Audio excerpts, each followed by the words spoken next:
Hey folks, this is going to be a quick and easy video on how to access the rough drafts that you're required to peer review and how to use some of the commenting tools that Canvas provides. So first let's figure out how to access the rough drafts. So in order to do that, you have to go into modules here on the left hand side. This should be familiar to you all by now.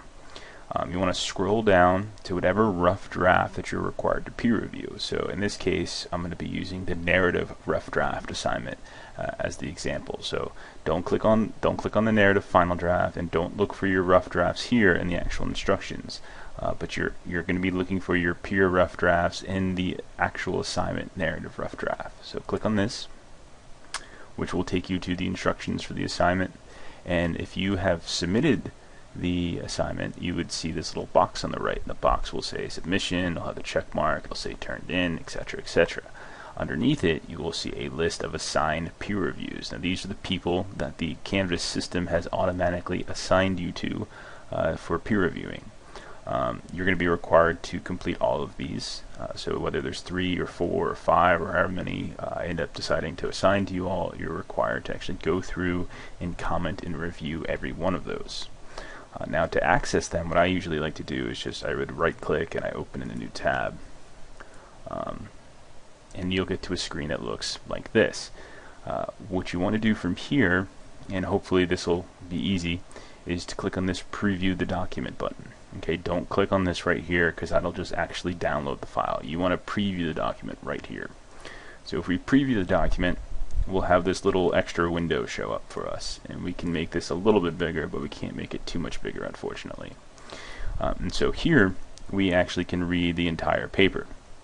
Now there's 2 features that you're going to use when you're commenting on people's work.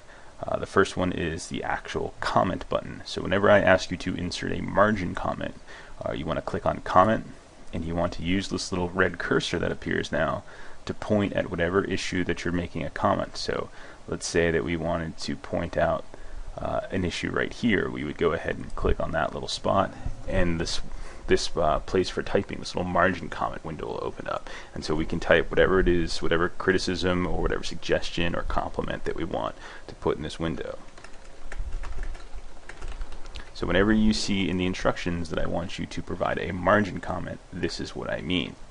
Now the other way that you're going to sometimes be editing or commenting on people's drafts is by using the highlight feature. So if we go ahead and click on the highlight feature, we'll have a couple different colors that we can choose from. We're just going to stick with the standard yellow. You'll notice that the cursor is now changed to be a yellow highlighter. And so here what we can do is we can just drag the cursor over whatever series of words that we want to highlight. Sometimes it's a little sticky, but and we let it go, and so now we've had it highlighted. And so that's your highlight comment.